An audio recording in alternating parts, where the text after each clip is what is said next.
আমার সংসার চলতেছে, কিস্তি চালাইতেছি, সব নিজে আয় করতেছি, গৃহস্থ করতেছি, এইটার কারণে তো আমার অফিসার সবুজ সাহেব বললো যে আপনি আরেকটা ট্রাক্টর নিবেন। হ্যাঁ, আচ্ছা একটা গাড়ি নিবো। আরেকটা নিবেন? হ্যাঁ, নেবো। মানে এটা আপনি অনেক আরাম পাইছেন, আরাম পাইছি। চাষ ভালো করে, লোকজন আপনার ডাকে বেশি, সারাদিন কইরাও কুল কিনারা করতে পারতেছেন না, চাষে খরচ কম, এই জন্য আরেকটা ট্রাক্টর নেওয়ার জন্য সবুজ সাহেবের সাথে যোগাযোগ করতেছেন। যোগাযোগ করতেছি। আচ্ছা, তাহলে টেক প্লাস গাড়িটা আপনার কাছে সব দিকেই ভালো লাগে? ভালো লাগতেছে আমার।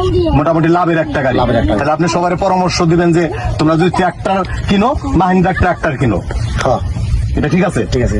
আচ্ছা, অন্য গাড়ি চাষ পায় না, আমি যত শুনছি আপনি চাষ করে সারতে পারেন বেশি না। পাইতেছি, এই পর্যন্ত আমি 700 টাকা পাই আর আর এই যে ওয়ারেন্টির ব্যাপারটা যে আছে 6 বছরের, 6 বছরের। 6 বছরের ওয়ারেন্টির কারণে আপনি রাত দিন চালাচ্ছেন, ইঞ্জিনের কিছু যদি হয় হোক সেটা কোম্পানি আমার নতুন করে দেবে, কোম্পানি আপনার কোনো টেনশন নাই। কোন টেনশন নেই আমার। তো একটু দেখাবেন এখানে বইসা, মানে কিরকম আরাম, জায়গা থেকে একটু বেশি করছে, একটু ওঠেন তো একটু দেখান।